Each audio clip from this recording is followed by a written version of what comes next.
o que foi a comédia dell'arte italiana, canal do Correia, que foi patrocinado pelo nosso queridíssimo Perro Melancólico. Bora lá. Olá, seja muito bem-vindo ao meu canal, eu sou o Rafa Correia. E por aqui a gente fala sobre literatura, sobre cinema e também sobre teatro. E hoje a gente vai falar sobre comédia dell'arte. A comédia das profissões. Eu gostei desse cara, ele fala de forma bastante direta. Acontece que eu sou professor de teatro e durante uma oficina que eu tô dando sobre a história do teatro ocidental, eu dei uma aula sobre comédia dell'arte e os meus alunos fizeram milhões de questionamentos. Foi uma aula super interessante. Falei, isso é legal. Eu particularmente não conheço muita coisa. Eu acredito na teoria de que deram um pouco de propósito para cultivar a próxima geração de atletas. Pode ser, mas aí é que entra, tipo, falando sério agora, isso daí não daria problema não? Porque, por exemplo, o cara que ele é, sei lá, jogador de basquete, ele é alto pra caralho. Aí ele transou com a menina com a mulher, no caso, né, do ginástica artística, sei lá, ginástica rítmica. E a menina tem, sei lá, 1,50 m. Porra, um negão de 2,10 m, a neguinha de 1,50 m. Vai nascer um nego de 1,70 m, tá ligado? Vai nascer alguém na média. Eu sei que não é assim que genética funciona, mas o problema é que, tipo, não está sendo eficiente porque a gente não está cultivando os melhores. Você está ficando perigosamente perto de eugenia. Eu vou calar a boca. bom, eu acho que esse assunto vai dar um super vídeo. Eu resolvi então fazer esse roteiro e deixar esse vídeo aqui pra vocês. Fica por aí que eu acho que você vai aprender bastante coisa hoje. Mas, antes de falar da comédia dell'arte, eu vou ter que voltar um pouquinho no tempo para poder introduzir esse assunto, né? Então, eu vou voltar aí mais ou menos... Então, o Bernie levantou um bom ponto. Tipo, se eu não me engano, a ginástica artística estraga seu crescimento. Então ela pode ter o potencial para crescer, mas ela não teve esse potencial realizado. Então, geneticamente, ela poderia passar adiante bagulho grande. Mas o ponto é... Cara... Vamos lá. Eu quero uma próxima geração de atletas. Beleza, então você vai ter que pegar, por exemplo, o Michael Phelps e botar ele pra transar com uma mulher que faz natação sincronizada. Porque aí você tem o melhor do Phelps e o melhor da natação sincronizada, e os dois têm o biotipo, o corpo, voltado pra nadar, tá ligado? E aí você vai pegar esse maluco e botar ele... E assim vai, e assim adiante. Você vai pegar o cara que é bom de correr, a menina que é rápida de correr, tá ligado? Você vai pegar a menina que é rápida de correr do basquete e você vai botar ela pra cruzar com um cara que é alto pra caralho do basquete masculino. E aí desse cruzamento você vai deixar anotado em algum lugar pra quando ele crescer. E isso daí eu entendo como cultivar a próxima geração de atleta. Você fazer um grande surubom atlético fica meio foda, né? voltar um pouquinho no tempo para poder introduzir esse assunto, né? Então eu vou voltar aí mais ou menos 1000 anos, lá no século V. Então, por volta do século V, o teatro passa a ser um assunto meio que proibido na Europa. Por conta da invasão dos bárbaros e também por conta da ascensão do cristianismo, Peraí, como é que é a história? introduzir esse assunto, né? Então eu vou voltar aí mais ou menos 1000 anos, lá no século V. Então, por volta do século V, o teatro passa a ser um assunto meio que proibido na Europa. Por conta da invasão dos bárbaros e também por conta da ascensão do cristianismo. Ué. Tá, eu confesso que eu não sei o suficiente de história do teatro pra poder falar alguma coisa, mas isso parece meio estranho. Ele vira um assunto proibido. Então atores são execrados, artistas são exilados e o... Peraí, atores serem execrados já vem desde o tempo romano, tá ligado? Tipo, era... sei lá... prostitutas... atores, tá ligado? A diferença era muito sutil pros romanos. Então, atores serem execrados me parece muito mais um resquício de sensibilidades romanas do que qualquer outra coisa. Diferentemente, por exemplo, dos gregos, que tinham um certo apreço pelas artes cênicas.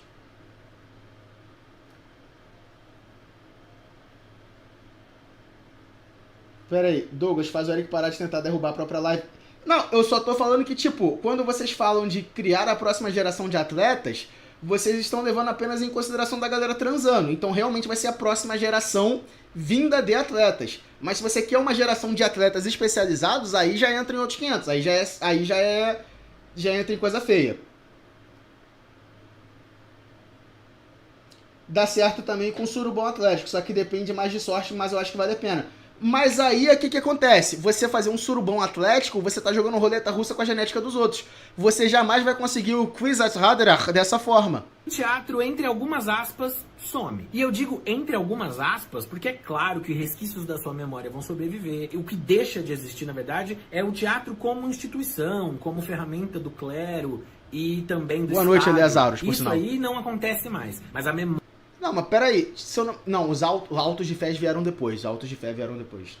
A memória do teatro vai sendo passada de pessoa a pessoa. Ainda existe teatro acontecendo de algum modo. Tanto que o período da Idade Média é riquíssimo para todas as artes, inclusive para o teatro. Mas a gente pode dizer que até o século X, o teatro não tá ali nos trending topics dos assuntos do momento. Cara, mas aí é que entra, tipo, a Idade Medieval foi espalhada por toda a Europa.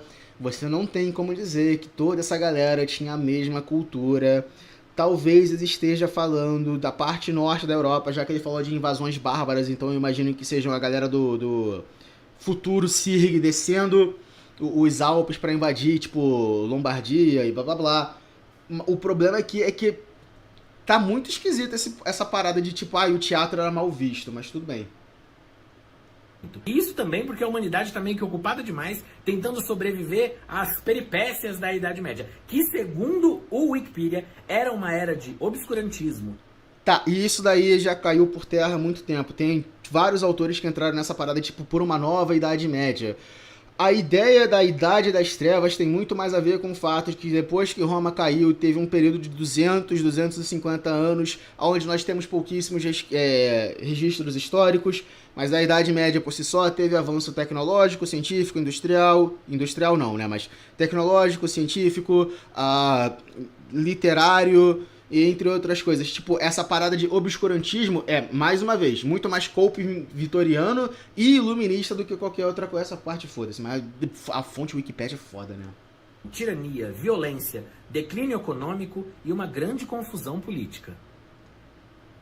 Grande confusão política, mais uma vez, é porque a galera confunde atomização do sistema político com... foda-se, se eu for ficar parando toda vez que esse cara falar alguma coisa que eu acho vagamente... Mas enfim...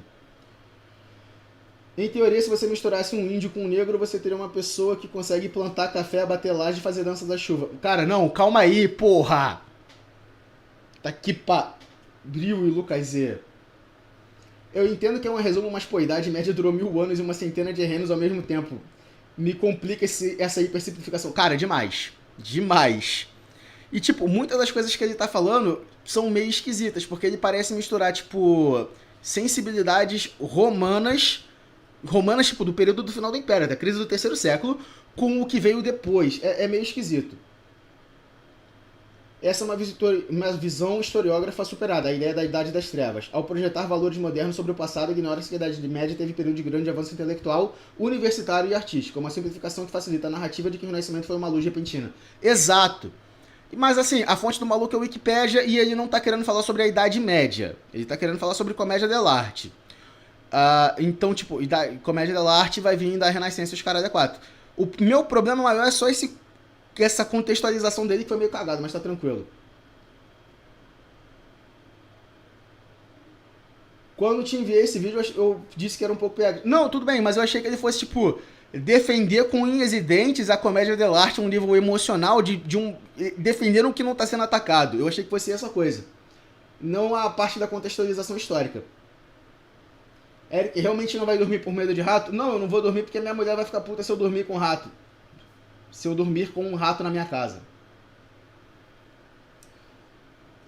A hegemonia do drama litúrgico não anula a pujança do teatro profano. A invisibilidade histórica de farsas e entretenimento de rua é um corolário da exclusão documental. Reduzir ao período ao sagrado é uma simplificação que negligencia a vida civil. Mas, por um lado, eu super entendo. Por outro lado, nós não temos como pressupor que havia uma punjância de vida civil se não se deixou muitos registros. Nós temos muitos registros, por exemplo, de grafites em Roma, nós temos muitos registros de algumas pichações na Grécia, e nós temos alguns registros nas cidades medievais. O problema é que eu não tenho, por exemplo, muito contato com a história do teatro. Então eu não sei como é que é a farsa, a piada, a comédia, a parada mais voltada pro... Vai soar horrível, mas pros mal-nascidos da Idade Média. Tá ligado? Eu sei que tinha e pressupõe-se que houve, mas essa ideia de perseguição constante, onde o teatro é uma parada clandestina, é uma parada que, tipo, eu nunca ouvi ninguém falando. Tá bom, Rafa, mas e a comédia dell'arte? Calma, vou chegar lá. Ali pro último terço da Idade Média, a própria igreja vai ressuscitar o teatro, graças às encenações da Paixão de Cristo. É claro que não foi tipo, pimba, olha, maravilha, temos uma via sacra. Ali pro último terço da Idade Média, a própria igreja vai ressuscitar o teatro, graças... Os autos da fé não eram, tipo, começo da Idade Média? Histórias contando a história dos santos, radiografia e os caralho? Quer dizer que não sabe sobre a plebe, Eric, quando sou eu me escrotizam. Não, foi o que eu disse. Não foi o que eu quis dizer, mas foi o que eu disse. Eu tô errado.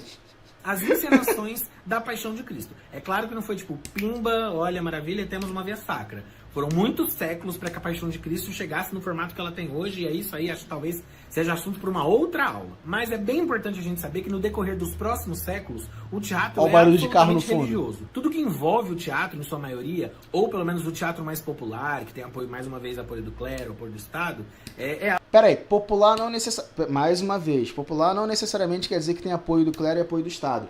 E outra, você não vai ter peças escritas, registros de peças escritas sobre o populacho.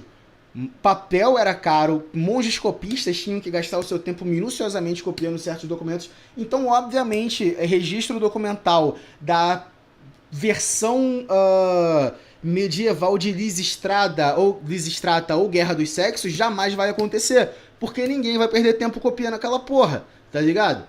Agora, Shakespeare foi de quando? 1600? 1600 alguma coisa? Shakespeare quando? Pera aí.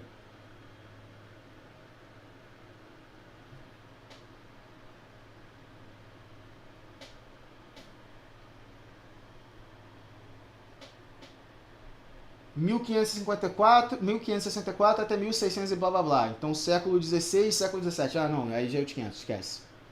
Porra, Eric, deixa o cara fazer o vídeo. Eu tô deixando, mas tipo, tem coisa que ele tá falando que parece estranha. Mindy mandou R$1. Me assusta essa live ter se estendido até agora. Pensei que o Eric iria se entediar até às 11 horas da noite. Bom, fico feliz em ver todos novamente. Eu também não sei porque que a live se estendeu até agora. Vamos fechar a live agora, foda-se. Não, vamos terminar esse vídeo agora. Então, Eric, mas o Messias ele deve ser foda em várias áreas. Então o DNA dele tem que ser misturado em várias áreas, aí só depois ativar as memórias dos antepassados. Mas aí é que entra, você precisa que o Messias, o Kwisatz Haderach, o encurtador do caminho, tenha a genética perfeita para poder usar a voz e usar as visões do passado. Então, para isso, ele não pode ser um 6 em tudo. Ele tem que ser um 10 em tudo. Então você tem que ir cuidadosamente cruzando a galera de forma que ele seja um 10 em tudo. A exegese desse vídeo incorre em um anacronismo metodológico ao postular uma genealogia ininterrupta entre as farsas atelanas e a comédia dell'arte. A carência de evidências documentais reduz essa suposta continuidade a uma conjectura morfológica desprovida de lastro factual. Cara, falando sério agora, também, mas o ponto é, ele está pressupondo que nós não temos registros primários, então essa coisa não aconteceu. Nós não temos registros primários, então essa coisa não aconteceu legalmente. Não, cara, olha, do mesmo jeito que a gente não tem muito registro primário de... o equivalente medieval de uma nota fiscal, tá ligado? Quer dizer que as pessoas não compravam? Não! Quer dizer que isso não foi copiado, não foi preservado e não passou adiante. Ninguém vai perder tempo escrevendo sobre Dona Flor e seus 2 maridos medievais, tá ligado? A gente tem o livro, e é um livro muito legal hoje em dia, porque depois da prensa de Gutenberg você tem toda essa questão. Agora, o cara que ele tinha que sentar é um monge, tá ligado? É um velho. E ele vai escrever, tá ligado? Sei lá, uma piada envolvendo piroca. No meio da Idade Média, ele vai falar, porra, pelo amor de Deus, né? Deixa eu copiar um salmo, deixa eu fazer alguma coisa útil da minha vida.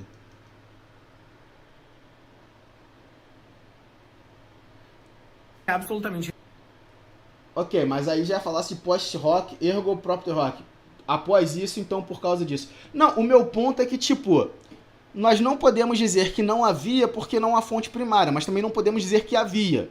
Então qualquer conjectura que ele tenha levantado sobre perseguição que não seja fundamentada em a documentação voltada para a perseguição ou tentativa de coibir esse tipo de comportamento, me parece uma conjectura forte dele, tá ligado? Me parece uma conjectura dele. É isso que eu quis dizer. Talvez eu tenha me explicado mal. A falta de documentação primária... É a mesma coisa que dizer que, por exemplo, a gente não... É a mesma coisa que dizer que as únicas peças de teatro grego são as do Ésquilo e a do Sófocles, porque todas as outras foram perdidas. Como a gente só tem essas, então só teve esses dois malucos em toda a idade helenística. Religioso. Então, na Itália do século XIII, se inicia um movimento que vai ser conhecido no futuro como a Renascença. Ué, Rafael, mas a Idade Média não acaba só no século XV? Podemos dizer que sim, mas acontece que essa informação não saía nos jornais, né? Não era tipo, extra, acabou a Idade Média, começou a Renascença, esvaziem suas masmorras, pintem mulheres nuas. Essas fases de transição demoram um pouco, normal, acontece. Enfim, a Renascença começa com um acordar do povo para o fato de Anônimo que Deus mandou não... R$1. KKKKKK, calma, Negrolf Hitman. Que? KKK Brinacdeira. Mas saquei seu ponto, Eric, tamo junto. Sou descendente de indígenas, portugueses, italianos e de escravos. Confesso que faço uma pizza muito boa, sei caçar muito bem na floresta, curto andar de navio e diga-se de passagem, posso fazer maluqueces com um chicote na cama. Que isso, filho? Calma aí, esse último foi... Calma aí, porra. Eric, poderia por obséquio parar de tratar os atletas como os malditos que forjaram o Pug. Nas profundezas do submundo tratam os cães. Eu vou parar de pugificar os atletas, gente. Desculpa, de verdade. Eu vou parar de sugerir cruzamento seletivo de pessoas. Não necessita ser tudo. Calma, não me cancela ainda. O que eu quero dizer é que esse é o momento onde a humanidade começa a olhar mais pro indivíduo. E entender que para ter Peço desculpas a todos, por favor, não me cancelem. o povo para o fato de que Deus não necessita ser tudo. Calma, não me cancela ainda. O que eu quero dizer é que esse é o momento onde a humanidade começa a olhar mais pro indivíduo. E entender que para ter uma vida plena, você não precisa abdicar de absolutamente tudo para seguir estritamente os dogmas da igreja. Inicia-se então um pensamento humanista, que é o pensamento que vai colocar a humanidade à frente. Nesse momento, tudo vai progredir. A medicina avança, as artes vão se desenvolver e as ciências, os estudos também vão avançar. No teatro, ao longo de 1 ou 2 séculos, nós vamos passar pelas obras renascentistas, pelo teatro neoclássico e ali por volta do século XIII ou XIV vai aparecer o teatro erudito, que é um teatro mais pomposo, feito dentro das academias e que o próprio nome... Tá. A gente mal conseguiu acompanhar o que é canônico e um arreba. Imagina ter noção precisa de como era a Idade Média. Deixa o cara com a conjectura dele. A conjectura dele é baseada em foda-se Wikipédia, cara. A conjectura dele é baseada em, tipo, foda-se e Wikipédia. O cara não pegou, sei lá, um Jacques Legoff pra ler, tá ligado? Já disse, é um teatro da elite, feito pra elite. Então, Eric, mas o cara que é 10-10, se ele tiver vários filhos e a chance dele vir 10-10 é maior em suruba. Já que lá você tem uma seleção de habilidades. Gente. Eu falei que eu ia parar de tratar os atletas como se fosse, tá ligado? A mistura de porquinho da Índia e cachorro de reprodução. Por favor, parem de me dar ideia. Reconheçamos que a suntuosidade didática desse vídeo reside justamente em sua honestidade ontológica.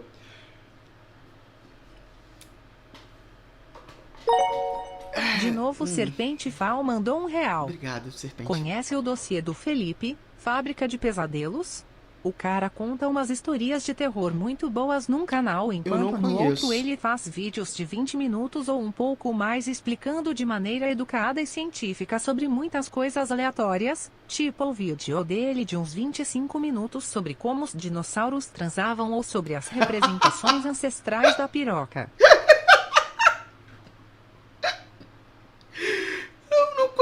Mas agora eu vou procurar. Dossiê do Felipe / Fábrica de Pesadelo.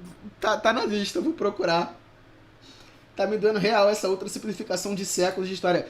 Cara, sim, tá ligado? Mas a natureza desse vídeo era pra ser, tipo, a comédia dell'arte. O problema é que 3 minutos e 31 de vídeo e ele deu um contexto muito cagado que já caiu por terra da Idade Média e ele ainda nem entrou na comédia dell'arte. Se ele tivesse falado sobre o caminho do teatro, passando tipo Sófocles, Ésquilo, finalzinho do período romano, comecinho da Idade Média em si, o pouco que a gente talvez tenha. Ah, não tem na Europa Ocidental. Beleza, porra, vai pros Balcãs, tá ligado? Vai pra Grécia. Depois você volta. Mas enfim, é foda a vida. Ao exarar, eu confesso que eu não conheço. As limitações da crônica, o youtuber transmuta que seriam falácias em meros tropos de simplificação. Ah, não é errado, só não está certo. Eu entendi, justo, é válido. Você só quer criar um Space Marine. Eu não quero criar um Space Marine porque pra que eu vou colocar genes, eu vou botar órgãos extras na criança? Não, eu quero criar um... Eu quero criar um elemental, foda-se, de Battletech. Cadê as minhas mulheres de 7 pés de altura? Cadê a minha mulher de 2,30 m? Realidade, cadê? Eu quero. Por que a Vitória tem 1,50 m? Por que a Vitória não tem 2,30 m? Então, enquanto as obras neoclássicas e o teatro erudito estão se desenvolvendo dentro da corte, é nas ruas da Itália que um fenômeno está se desenvolvendo. A comédia dell'arte. Você vai encontrar como início da comédia dell'arte... Aqui o cara aponta de novo. A gente tem registros de comédia dell'arte, não é porque estourou do nada. Foi a mesma coisa que ele falou antes. Não é porque estourou do nada. Do nada não tinha nada e agora todo mundo quer teatro. Provavelmente já tinha... Conjectura minha, posso estar falando merda. Provavelmente já tinha teatro de rua, mas agora eles se tornaram mais populares e por causa disso... Mindy mandou R$1. Os caras são imparáveis, intragáveis, insuportáveis, incapazes de interlocutar sobre as instâncias de intelecto superior.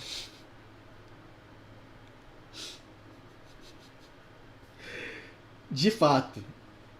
De fato. Dourado, afinal, alguém tem que ser o pastor. Como é que é?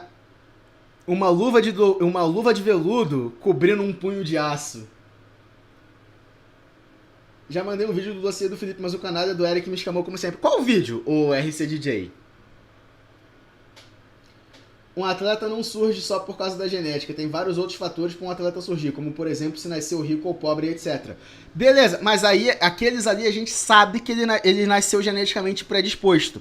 Então, a gente pega eles e bota num projeto chamado Projeto Spartan 2. Através desse projeto, nós vamos selecionar apenas os melhores para poder procriar no futuro. E dessa forma, em pouco tempo, nós teremos super soldados criados organicamente, tá ligado? Nada dessa porra de, foi criado no laboratório. Não, criado organicamente. Pra você, o que seria um ser humano fisicamente perfeito? Seria minha mulher. Projeto Áureo. Projeto Áureo, exatamente. Só pra avisar, por favor, veja isso. Dossiê do Felipe e a Fábrica do Pesadelo são 2 canais do mesmo cara. Pra não pesquisar os 2 ao mesmo tempo e não dar em nada. Não, eu tô ligado, isso aí eu entendi. Eric, volta o vídeo pro começo, por favor. Não consigo nem lembrar do que estavam falando no vídeo. Ó, vamos lá. Aqui ele falou que ele queria falar de comédia dell'arte. Aqui ele contextualizou a Idade Média de uma forma que a gente não tava achando muito legal. Aqui ele tá falando da Idade Média em si. Aqui ele tava falando que o teatro foi proibido depois da queda de Roma. O século XVI, mais precisamente o ano de 1545, que na verdade foi o ano onde a primeira... Luncard, pera aí, rapidinho, vou voltar um pouquinho. Luncard, ele tá falando, o que o Bernie tá falando, ele tá falando zoando, porque ele tá falando de como surgiu o sistema de castas de uma série de livros chamada Red Rising. Série de livros muito boa, por sinal. Desenvolvendo dentro da corte, é nas ruas da Itália que um fenômeno está se desenvolvendo. A comédia dell'arte. Você vai encontrar como início da comédia dell'arte o século XVI, mais precisamente o ano de 1545, que na verdade foi o ano onde a primeira companhia de teatro italiana assinou um contrato. E um dado interessante. O ano que nós temos aonde veio o primeiro registro sobrevivente de um contrato assinado. Este documento foi o primeiro na história da humanidade que incluía uma mulher como profissional. Ou seja, a primeira profissão de uma mulher foi a de atriz. Lembrando que, até então, desde a antiguidade, as mulheres sequer podiam subir aos palcos. E essa realidade vai continuar acontecendo ali na Itália e em toda a Europa por muito tempo ainda. As mulheres só vão adquirir o direito de subir aos palcos como atriz 100 anos depois na Inglaterra. Bom, então... 100 anos depois... Ah, não, é depois de Shakespeare. Não, depois de Shakespeare não. 100 anos depois... É, provavelmente depois de Shakespeare. Não, Eric, volta o vídeo e roda essa porra sem pausar. Meu Deus. Cara, não tem pra quê, tá ligado? Tipo assim... A gente tá discutindo o tema do vídeo, mas, tipo, não tem pra que a gente voltar e coisar tudo. Eu achei que fosse referência de mídia. Tô fazendo piada com o que tá sendo falado na live mesmo. Não, eu já desisti. Tipo, o pessoal já sabe que vai dar merda mesmo. Eu já sei que... A hora que alguém pegar a Eric sem contexto, eu vou parecer o cara mais escroto do mundo, eu já larguei a mão, tá ligado? Agora, eu já tô no fundo do poço, eu quero começar a cavar. Finalmente consegui jogar o jogo de Red Rising, é muito engraçado. Pô, depois disso, o que tu achou, mano? Eu confesso que eu não tenho muita paciência pra jogo de tabuleiro e jogo de carta, não. Mas eu acho vibes quem consegue. Então o mundo começou na Itália? Sim! Só que não durante a Idade Média. Mas quando uma pequena congregação de vilas se juntou e formou a primeira cidade que importa. Roma. Então, em 1545, nascia institucionalmente a Commedia dell'arte. Mas é bem difícil definir com precisão qual é o momento do nascimento da Commedia dell'arte. Isso porque, apesar de não existir documentos que comprovem essa tese, acredita-se que muito da Commedia dell'arte se desenvolveu a partir das farsas atelanas, que aconteciam na cidade de Atela. Que o ser complexo já tinha soltado no chat. Na Roma Antiga. Esses festivais são datados do século I a.C.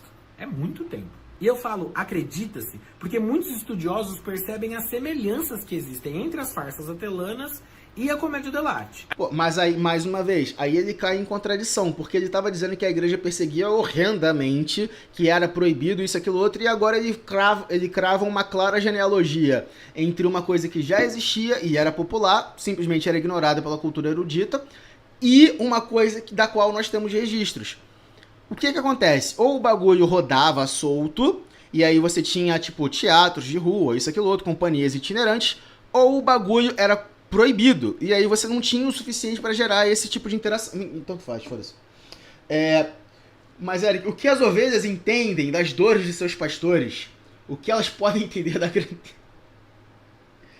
Cara, o cara encarnou real mesmo o dourado, mano. Puta que pariu. Esse ponto, esse vídeo já se perdeu mesmo. Não, pior que eu tô acompanhando relativamente ok.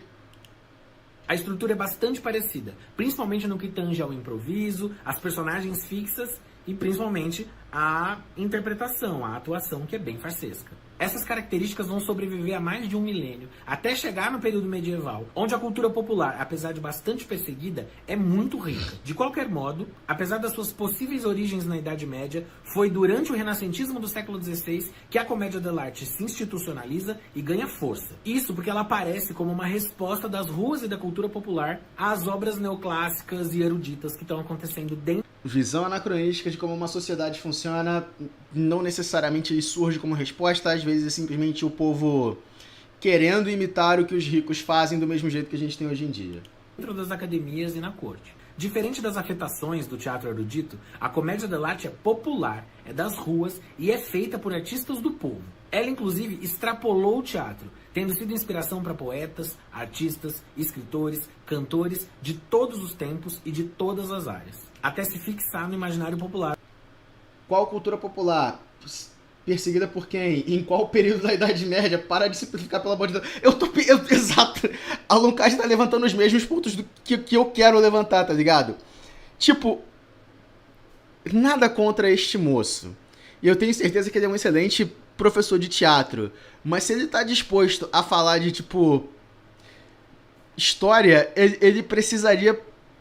A fonte dele não pode ser a Wikipédia, cara. A fonte dele não pode ser a Wikipédia.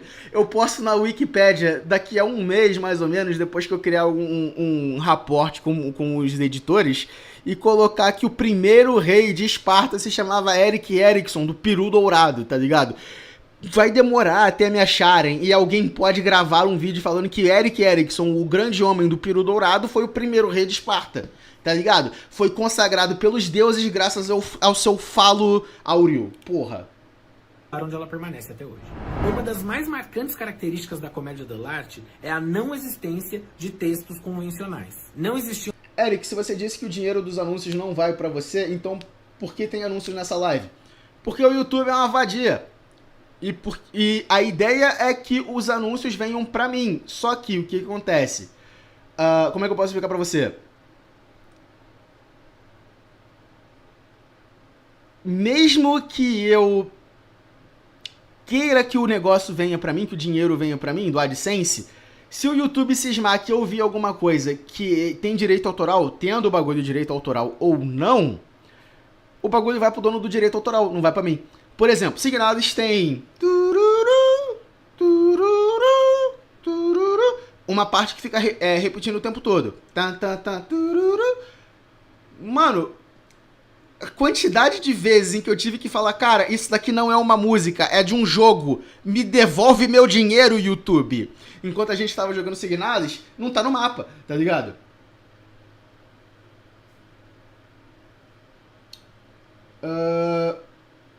Mas enfim, eu boto pra aparecer anúncio e aí às vezes o YouTube me tira esses anúncios. A eclosão da comédia de Bracho representa a ruptura definitiva com a dramaturgia Mídia mandou clássica. R$1.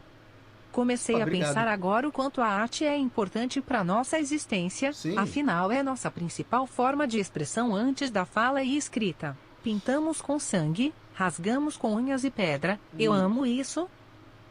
Eu não sei se era sangue não, cara, eu acho que era pigmento de folha, tá ligado? Mas provavelmente sangue também. Mas a gente desenhava nas paredes. Cara, o ser humano cantava antes de falar, tá ligado? Barulho rítmico. Porra. Mas enfim. Vamos você, Eric, quando vai ter o vídeo de Slanesh? Eu tenho que fazer o vídeo de Slanesh. Eu tô devendo o vídeo de Slanesh. Desculpa, gente, eu tô devendo o vídeo de Slanesh. Não teve vídeo em janeiro, eu não sei se vocês perceberam. Meu fevereiro está extremamente apertado, o que me força a ficar em casa, o que me força a escrever mais roteiro, o que me força a fazer o vídeo de Slanesh.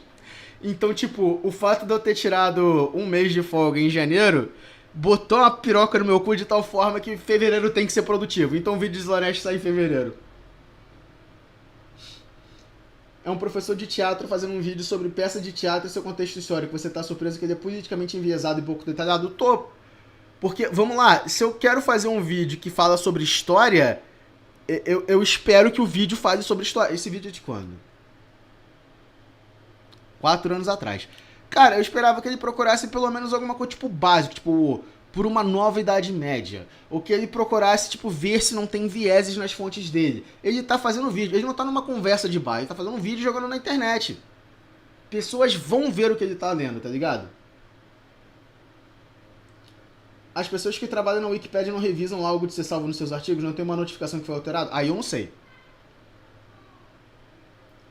Signados me deu um trauma de música clássica sinistra. Porra, aquele, acho que é do Lago do Cisne. É, não, é foda. Eu gosto.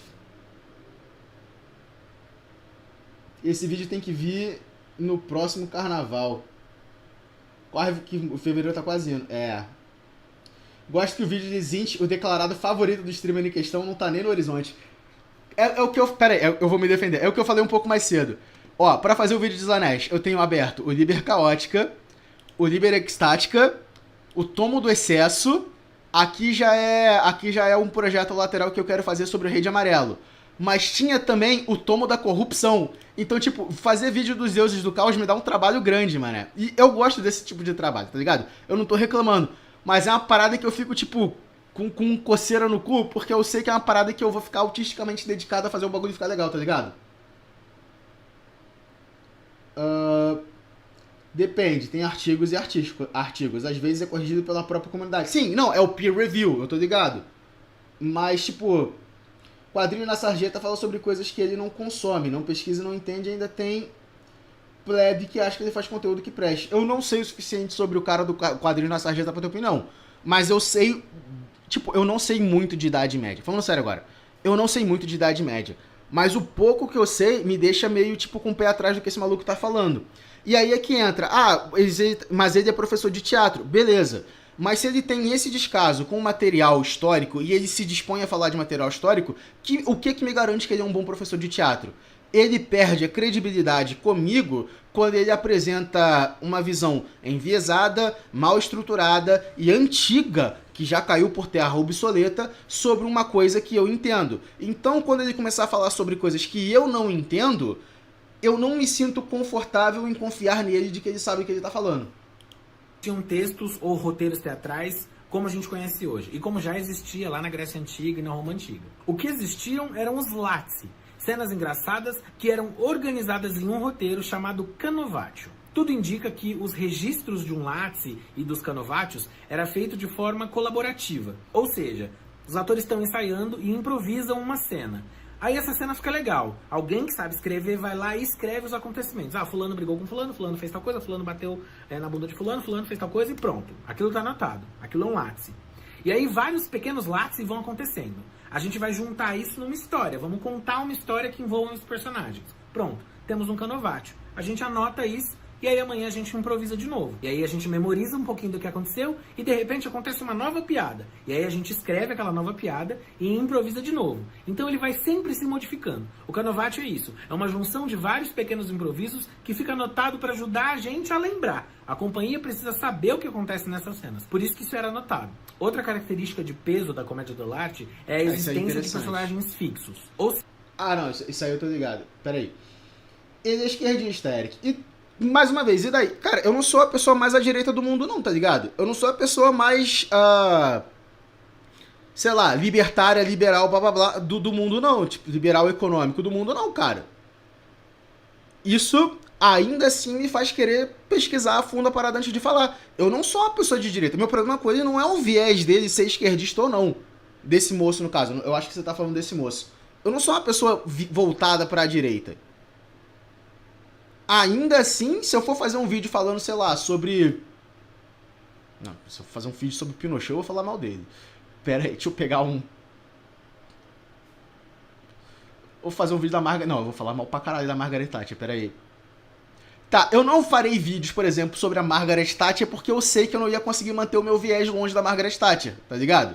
Se eu for fazer um vídeo sobre a revolta de Atlas Shrugged, cara, eu vou tentar analisar a história e os argumentos da Ayn Rand, sem necessariamente descer o martelo nela, tá ligado? Achava que o Eric era ANCAP. Ah, não, eu tenho mais de 12 anos. Mas o ponto é, o cara, ele pode ter viés, mas a minha fonte é Wikipédia e fontes da minha cabeça é de fuder, tá ligado? Aí é de fuder. Irmão, o cara do Quadrinhos na Sarjeta era professor de universidade pública.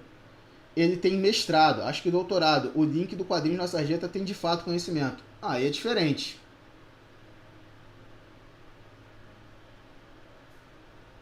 Aí, não. Tá, pera aí, o problema é, ok, o cara é professor, o cara tem mestrado, isso, aquilo, outro. Aí a gente já entra em credencialismo, que já é outro problema. A gente inerentemente confiar em alguém porque ele tem credenciais corretas. Ele pode ter vieses e esconder os vieses que ele carrega, ainda assim ele ter muito conhecimento. São duas coisas que são diferentes uma da outra. Você entende o problema aqui?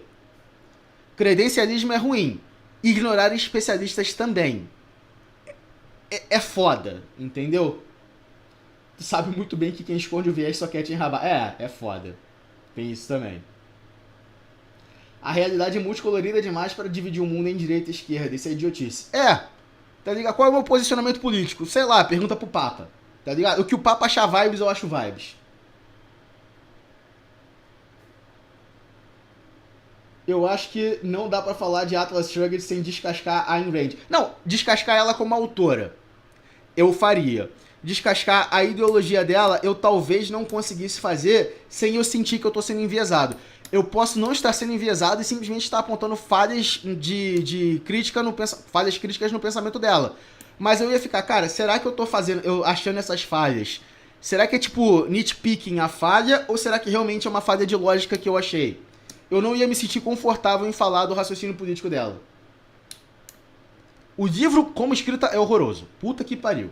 Mas o meu ponto é que, tipo, politicamente eu talvez não me sentisse confortável em descascar, porque eu não ia saber aonde termina a análise e começa o Eric simplesmente odiando a Ayn Rand a troco de foda-se, tá ligado?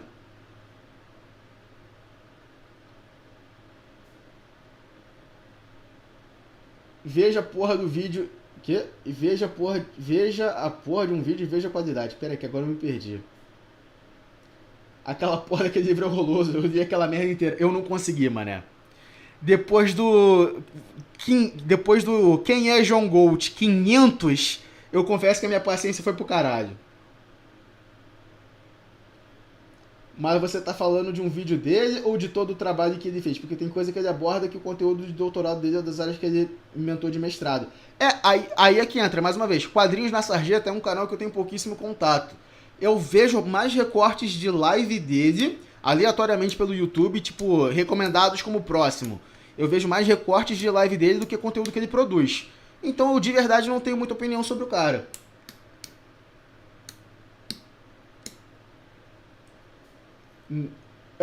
O Pierrot disse, o Papa disse, The Pope Said So, exatamente, tá ligado? Ah, cara, qual é a tua opinião política? Sei lá, cara, acho que é Leão XVI, não, Leão XVI não, tá maluco? O que o Papa Chavais é nós, cara? Ah, mano, vamos ser legal Vamos ser legal com o argentino? Cara, eu vou de má vontade, mas eu vou. Tá ligado? Em um tutorial falava que tinha que matar todos os inimigos que apareceram no jogo inteiro pra pegar o final promessa. Não. Não, o final promessa é o que ela mata a Ariadne. Dark Holmes mandou R$1. Obrigado. Já que falaram em Idade Média, dá uma olhada rapidinho nesse aqui. Beleza, eu vou daqui a pouco dar uma olhada. Mas a Argentina tem lenda este é Cara, sabe qual é o pior? Eu acho que é zoeira. Mas tem um cara que ele falou que, tipo, o cara que falava, tipo, Cartago de lenda este, teve um discurso dele que era, tipo, eu acho que nós devemos parar de intervir tão pesadamente e mandar os nossos soldados para tão longe de Roma. É um problema grave porque quando os latinos se revoltam, nós temos dificuldade em juntar as legiões aqui. Nós temos que cortar os gastos militares por causa disso, daquilo, outro, porque há muito poder na mão do exército. Tendo isso sido posto, eu quero uma guerra com Cartago. Tá ligado? Tipo, o cara deu 500 argumentos sobre por que o exército tem que diminuir o orçamento e por que tem que parar com guerras estrangeiras. E logo depois ele pede pro Roma, pra Roma invadir Cartago. Eu acho muito vibes isso, cara. A loucura é achar que o Link é burro. Tipo, real. É um cara perigoso pra caralho porque ele é uma pessoa extremamente inteligente. É loucura achar que o Link é burro. Ele joga com a percepção das pessoas. Ah, aí é foda. Vamos ser legal com argentinos, como se o Papa anterior não fosse argentino. Eu tava segurando a minha língua anteriormente, porque, tá ligado? O Papa Bento XVI era argentino. Então eu pega mal falar mal de argentino, sendo que o Papa é argentino. Agora que ele morreu, eu posso voltar a falar mal de argentino. Se o Papa atual virar e falar, tipo, cara, olha só, vamos sossegar, né? Aí eu, desculpa. Aí eu volto a não falar de argentino. Ninguém vai me forçar a elogiar argentino. Mas eu posso ser forçado a não falar mal deles. E aí a minha solução é não falar porra nenhuma sobre eles. Bento, 16.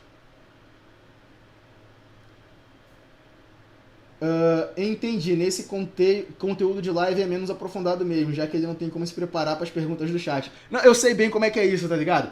Às vezes alguém solta uma pergunta muito aleatória, tipo... Tecnicamente, exorcizar alguém é uma violação do direito constitucional da pessoa à liberdade do seu próprio corpo? E, mano,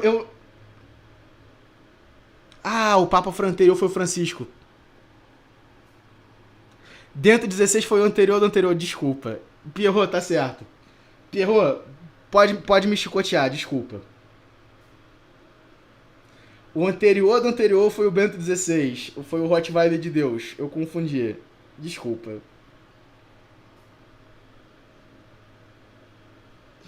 Caralho, eu sou um católico muito ruim, mané.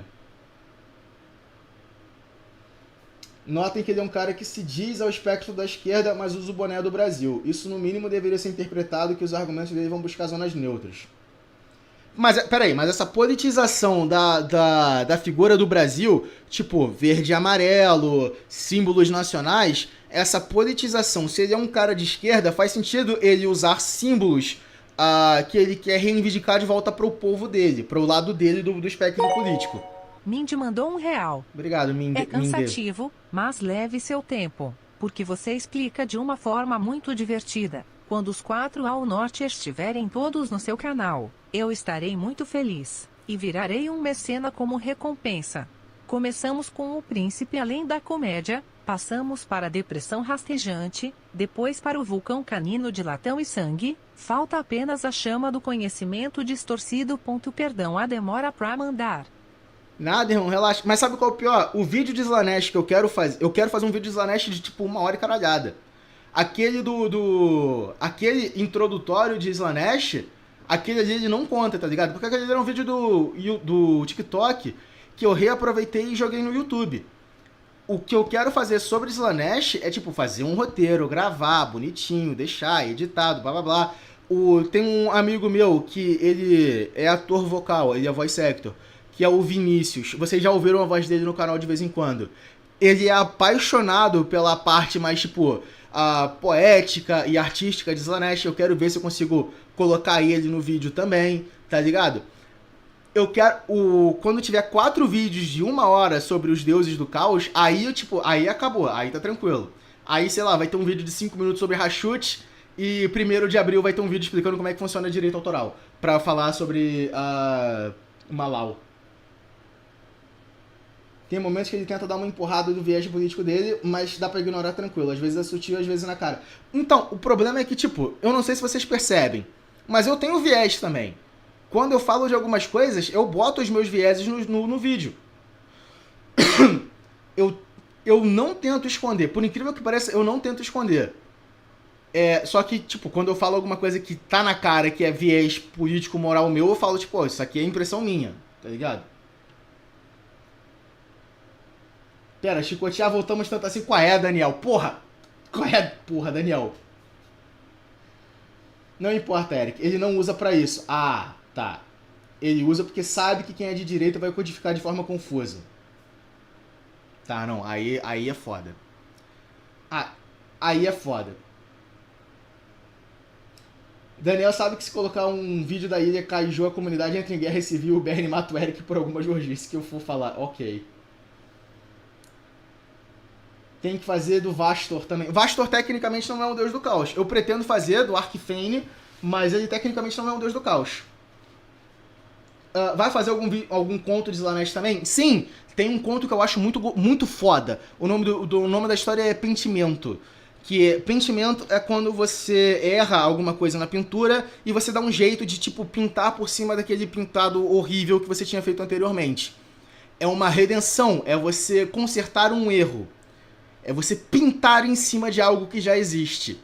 E é justamente sobre uma artista que tá num mundo que tá aos poucos caindo pra revolta.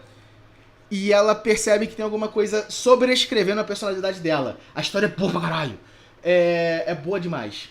Tem um resumo do Green Dark Storytime, que é do... Eu esqueci o nome do cara. Ele faz um resumo muito bom, mas ele esquece de botar as partes em que... A garota tem a personalidade dela alfinetada, mas a história é boa pra cacete. Mas seus vieses são muito mais compreensíveis. Não pagar imposto, não ser racista, é canibalismo e descaso com a vida humana. Ok, é bom saber que pessoas compartilham do meu ideal. É o que o planeta ficou desconectado da Astroamericana. Sim, por causa da cicatriz maldita. Esse mesmo. A história é agoniante e legal. A história é legal pra caralho. Ou seja, cada integrante das histórias tem a sua própria máscara, sua própria personalidade, o seu próprio arquétipo e suas próprias características físicas e psicológicas. Ao longo dos anos, os personagens foram incluídos no Látice, foram retirados no Látice, depois foram incluídos de novo, aí eles apareciam num outro lugar da Itália, com outro nome. Isso ia se alterando com muita frequência. Tipo, Pierrot, Columbina... Ó, quanto riso, ó, quanta alegria... Eu esqueci o nome, mas tem mais, no mínimo mais 2.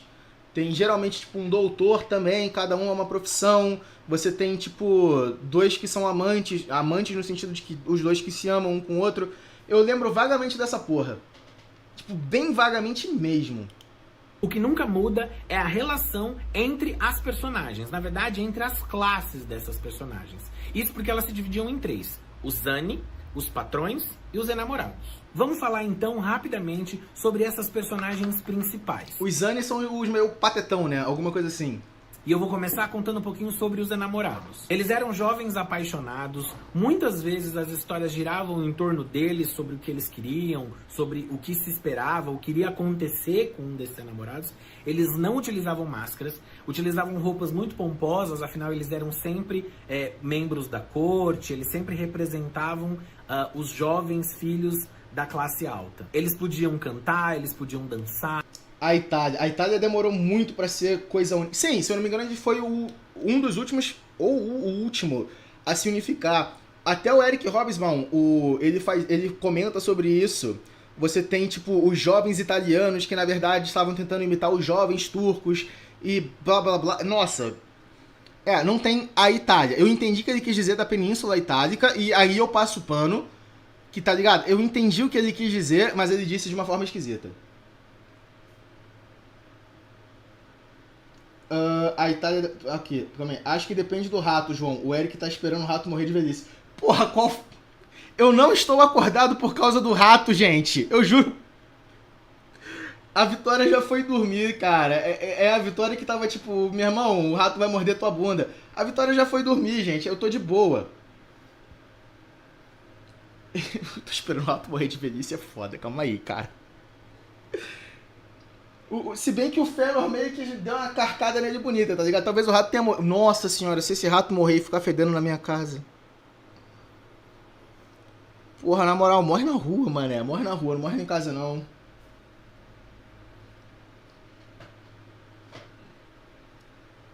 É loucura chamar de Itália qualquer coisa antes de 7 de março de 1861. Eu entendo que beleza... Mas você percebe que, tipo, antes disso, você tinha uma cultura itálica se formando? Mesmo que, por exemplo, até hoje, o norte da Itália e o sul da Itália não se biquem, o sul da Itália e a Sicília não se biquem. Mesmo que até hoje você tenha essas diferenciações, você tinha uma identidade se formando. Um vídeo do primeiro Príncipe Demônio Be'lakor rolaria aqui ou não tem como falar muito, já que às vezes ele queria... Cara, daria pra fazer alguma coisa sobre o Be'lakor, mas vai demorar, tá ligado? E ele tem uma versão ligeiramente diferente dele em Warhammer Fantasy e em Warhammer 40k. Então eu precisaria ou fazer 2 vídeos, ou fazer um vídeo onde, tipo... Eu ia ter que bater, tipo, ó, isso aqui aconteceu no Fantasy, blá, blá, blá, blá. Aqui no 40k aconteceu diferente, blá, blá. Porque muito é igual, mas tem momentos em que é diferente, tá ligado?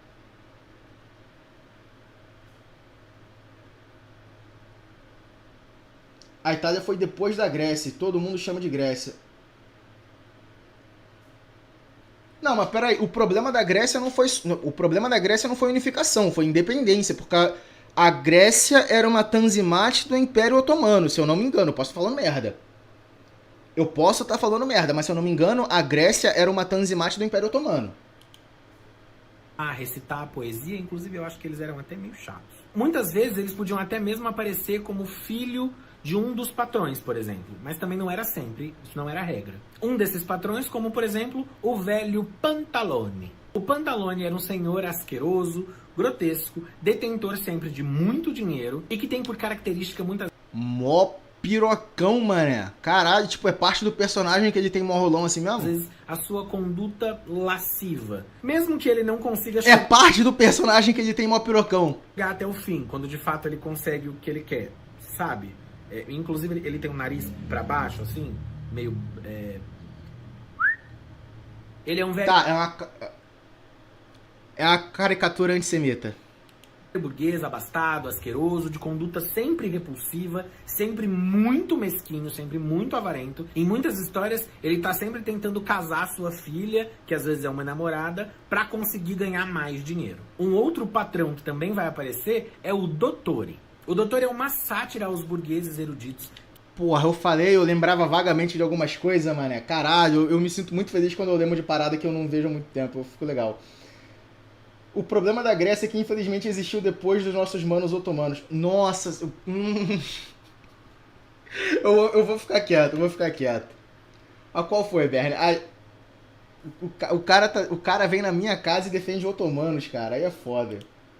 Que cheios de pompa falavam tão bonito que sequer podiam ser entendidos. Podia ser um jurista, um médico, mas sempre bastante verborrágico, utilizando as palavras rebuscadas em uma espécie de Antissemitismo, para tão cedo assim, pelo que eu lembro, começa a ter força no século XVIII, não? Cara, teve pogroms durante a Idade Média, tá ligado? Populações judaicas foram expulsas de casa, tipo, com relativa frequência durante a Idade Média. Antissemitismo, eu não tô nem zoando, tipo, começa com força, até onde eu lembro, durante a Peste Negra. Porque o pessoal via que a galera que, tipo, não tinha tanto contato com o rato e tinha comida kosher, e por causa disso tinha uma saúde relativamente mais robusta, não era afetado pela praga. Então, por causa disso, a galera ficava, tipo, já que eles não são afetados, eles devem ser a causa. E aí, por causa disso, você tinha pogroms em bairros judaicos. Eric, quem era o cara que sempre lembrava do motivo das moedas serem ranhuras do lado? Ah, eu não lembro quem é não, mané. Mas pode ser o Murilo também. Pode ter sido o Murilo. Mas vamos lá. Você quer, tipo, propaganda antissemita mesmo? Durante a terceira rebelião judaica, os romanos começaram a espalhar 500 tipos de rumores diferentes. Então depois você teve a queda do templo, o saque da Judéia, o esvaziamento da Palestina, que era como os romanos chamavam aquela região. E aí eles começaram tipo, ó, são filho da puta, hein? Confia nessa galera não, tá ligado? E aí por causa disso você tem o antissemitismo sendo espalhado. Tipo, assim, não... Os assírios e blá blá blá, eles dominaram os judeus, o pessoal da Judéia e da Judéia e de Israel. É uma coisa, aí a conquista e a dominação. Mas você quer propaganda sistemática falando não confia porque eles são filho da puta? Aí provavelmente foi depois da terceira revolta judaica.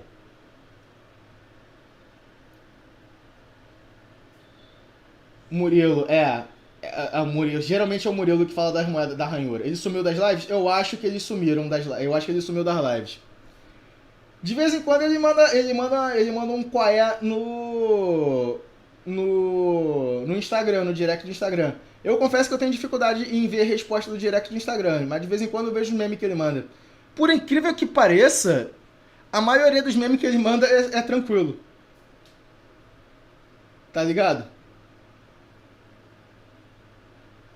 Não são memes não são memes pesados.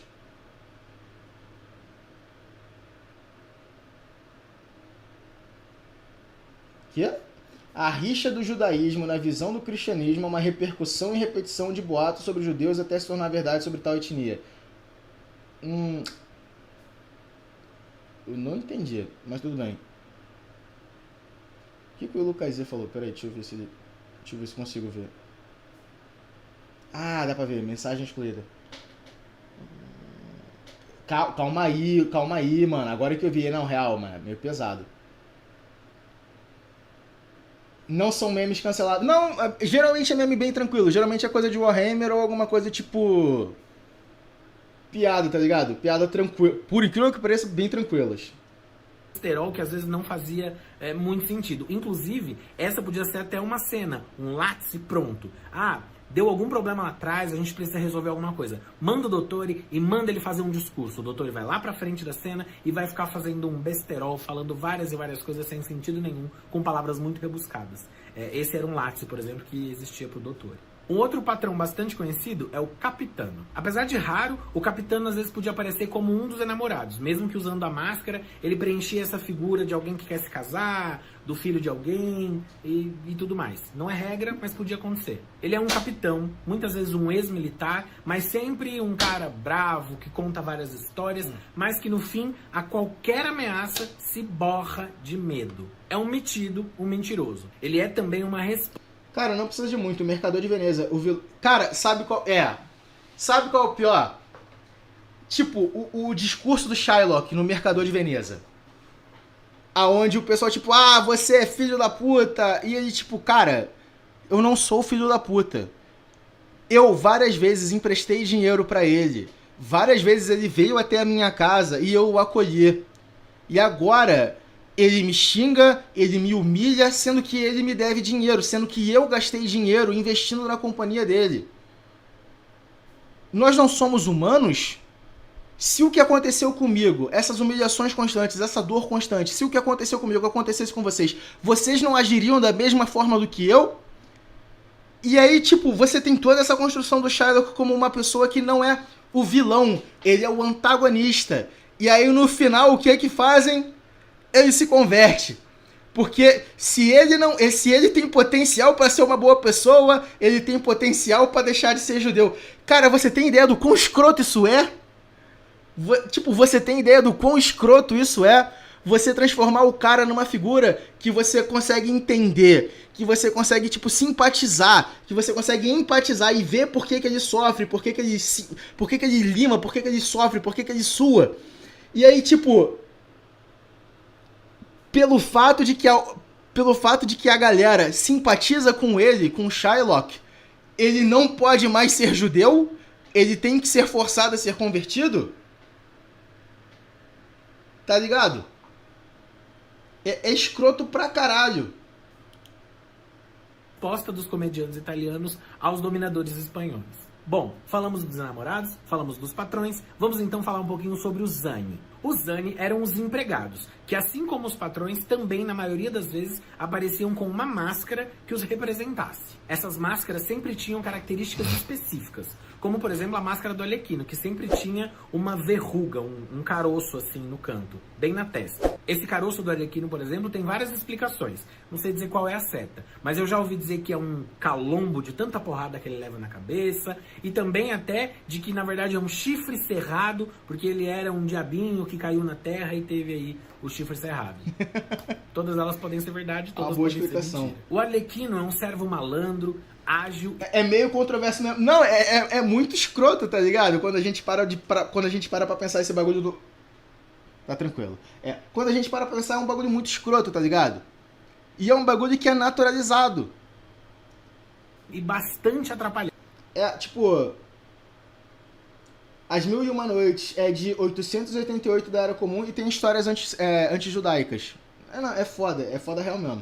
Às vezes até um tanto quanto burro. E isso fazia com que ele aparecesse na cena junto com um Brighella. O Brighella já é um servo mesquinho, boa noite, João, comilão, egoísta e bastante cínico. Às vezes até meio maldoso. Essa dupla cômica, formada por um servo mais abobado e bondoso com um mais mesquinho e maldoso, vai servir de inspiração para muitas e muitas duplas cômicas que vão acontecer na comédia em todo o mundo. Como, por exemplo, o Gordo e o Magro, que tem sempre essa referência. Uma dupla da cultura mais pop, por exemplo, o Pinto e o Cérebro, onde um é mais ranzinza e mais inteligente. Sim, um é um gênio e o outro é um imbecil. É fácil de explicar e de compreender, eu tô ligado. E o outro é mais carinhoso, mas mais abobado também. Essa relação, inclusive, antecede a própria comédia dell'arte, vai ter origem talvez lá nas farsas atelanas, e inclusive é um dos eixos principais dos palhaços da palhaçaria, onde temos um Augusto, que é um palhaço também mais abobado, mais honesto, e o Branco, que é sempre esse palhaço mais ranzinza. E acho que também é assunto para outro vídeo. Falando ainda do Zani, eu poderia citar o... João Grilo e Chico... Não, João Grilo e Chico é uma boa pergunta, cara. Será que eles encaixam nesse dueto? Porque... Pulcinella, eu acho. Cara, porque o João Grilo... Não, porque nenhum dos dois é rabugento, tá ligado? Você tem o burro mais carismático e você tem o esperto, mas que ninguém confia nele. Eu acho que é outro arquétipo. Bonequinho aqui. Pera aí, será que supera isso? Vamos fazer power scaling de arquétipo. Foda-se. Power Esse scaling de bonequinho eu arquétipo de ganhei de comédia. amiga uns 10 ou 11 anos atrás. É uma representação do Pulcinella feita em, acredito que seja resina. Ele geralmente não fala, ele inspira pena, tá sempre tristonho. E em algumas histórias ele pode assumir um pouquinho essa personalidade do Brighella pra fazer também esse contraponto com o Arlequino, onde ele assume uma postura um pouquinho mais maliciosa. Mais uma vez, não é regra, mas pode acontecer. Vou voltar pro lugar. Aliás, um beijo pra Aline Hoffert, que me deu esse presente muitos anos atrás. Ah, que fofo. Te amo, muito obrigado. Bom, nós falamos do Zane, então vou falar de uma Zana. A Colombina. A Colombina às vezes poderia parecer até como uma versão feminina do Arlequino, mas ela é mais esperta que ele. Muitas vezes usava sua sensualidade para conseguir aquilo que ela queria. Em alguma outra história ela podia até aparecer ocupando esse lugar de um dos enamorados, né? De ser prometida para casar com alguém, mas também era raro. E ela também poderia aparecer com outros nomes, o mais conhecido como Franceschina. Aliás, isso é bem importante. Todas essas personagens podem aparecer em um ou outro lugar da Itália com outros nomes, outras características, às vezes até mesclando uma característica e outra. O que eu fiz aqui foi apresentar as mais populares. O que elas têm em comum é que provavelmente todas elas foram construídas para representar e satirizar as principais figuras da sociedade italiana da época, de diferentes regiões. Power scaling de anjo, pode? Não, nossa senhora. Cara, não, tem um vídeo aqui que eu vou perguntar quando o Bernie tá livre, que a gente vai assistir esse vídeo em live, que ele manja mais dessas paradas do que eu. E tem um vídeo tipo top 10 mentiras da Igreja Católica que não querem que você saiba, que eu quero que... Pierrot, eu não sei se você ainda tá no chat. Você vai assistir esse vídeo comigo em live, é nóis? É nóis. Eu quero o Pierrot e o Bernie junto comigo. Top 10 mentiras que a Igreja Católica não quer que você saiba. Vai ser absoluto cinema. Isso porque também a Itália não tinha a configuração que ela tem hoje. Isso pode ter ajudado, inclusive, na disseminação da comédia dell'arte. Porque a comédia dell'arte ela já estava meio que no imaginário popular. Então, os atores entravam em suas carroças e iam por toda a extensão. Ao longo da Itália, em cada ducado, reinado e várias dessas disposições, cada... Ah, não. Aqui ele meio que, tipo, mostrou. A Itália, ele tá falando da Península Itálica. Ele tá falando de ducados, reinados, baronato, provavelmente marcas e tal, então, tipo, ele sabe que não é unificado, tá relativamente tranquilo. lugar falava um dialeto diferente do que é o italiano de hoje em dia. A comédia dell'arte, ela ganhava ponto. O título desse vídeo já parece muito ruim. Cara, sim, e eu assisti, tipo, os primeiros 5, 10 segundos de vídeo eu acabo sempre assistindo, porque é o tempo que até eu dar pausa e tal. Me parece ser conteúdo feito por IA. De verdade, me parece conteúdo feito por IA. Nesse momento. Vai ser maravilhoso. Pouco era falado, tudo tinha muita ação, e como boa parte daquelas personagens já estavam no imaginário popular, todo mundo conseguia entender, mesmo que não falasse a mesma língua. A comédia dell'arte então vai chegar ao fim em 1770 em Nápoles, quando o recém-reconstruído Teatro San Carlino vai banir todas as comédias que não são escritas. A modernidade pode até ter tirado os artistas de suas carroças, levado para dentro dos teatros e destituído os atores da comédia dell'arte do seu espaço cênico, da rua e tudo mais. Mas, com certeza, não apagou as marcas que a comédia dell'arte deixou em todo o teatro ocidental, inclusive até hoje na contemporaneidade. A comédia dell'arte serve de base de estudo para artistas e estudiosos até hoje. E é, sem dúvida, um dos maiores movimentos que o teatro ocidental já viu. Então é isso, pessoal. Espero que vocês tenham gostado dessa vídeo. De verdade, provavelmente deve ter alguns desses látices escritos em algum lugar. É uma parada que eu gostaria de ler, tá ligado? Essas coisas pré-prontas nas quais você pode improvisar em cima. Você tem um textinho e aí você pode sim, e tipo, não, mas em cima do texto base. Eu acho isso válido pra caramba, tá ligado? É uma forma inteligente de você já ter um conteúdo base. Eu não sei se vocês percebem, mas tem algumas, por exemplo...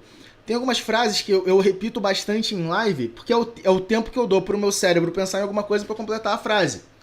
É a mesma coisa que esses látices devem ser. Eles servem como base, e aí em cima disso o cara vai fazer um improviso, e aí ele vai para outra base, e em cima disso mais improviso, e assim vai, assim pra frente. Isso é maneiro pra caralho, tá ligado? Isso é uma forma também de você economizar teu cérebro, pra você não ficar constantemente pensando no que você vai fazer nos próximos 5 segundos. Você encaixou no que vai fazer a próxima parte, e tipo... Beleza, essa parte aqui é automático, sai na urina porque é memória. Aí eu vou, enquanto essa parte aqui sai na urina porque é memória, eu vou pensando no que eu vou fazer no próximo. Eu acho isso maneiro pra caralho.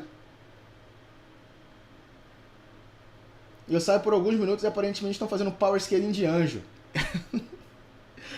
O legal é quando as pessoas descobrem que angelologia existe por causa de esotérico. Eles descobrem que é uma bagunça. Mas aí é que entra. O Metatron, ele pode vencer o Goku? Aí, meu caralho. Eric, tenta ter uma professora de arte que te obriga a fazer um trabalho em cima de improvisação. Não, aí é de fuder. Não, aí não dá, aí é salgado. Tá. Gente, vamos deixar o link quieto, por favor. Depende, Metatron, o Anjo ou o Undertale? Eu não sabia que tinha do Undertale, mas eu prefiro a versão do Dogma, aquele filme que tem o Jay e o Silent Bob. Aquele Metatron, ele consegue vencer o Goku. Goku, ele não pode chegar no Super Saiyajin 4. Goku até o Super Saiyajin 3. Metatron do Dogma contra Goku. Os Barbixas são... Não, os Barbixas, eles fazem uma parada complicada pra caralho, tá ligado? Porque é improviso e, tipo, eles não têm muito apoio de peça-chave, dessas peças-chave pra poder, tipo, essa parte aqui, Sanaurina, eu vou fazer a próxima coisa. Tamo no Power Scale de Anjo, não. Tamo no Power Scale de Arquétipo. Eu acho que Cyber Dragão... O que é um Cyber Dragão? Que porra é essa? Eu não faço ideia do que você tá falando, mané. Arquétipo, pra mim, é tipo...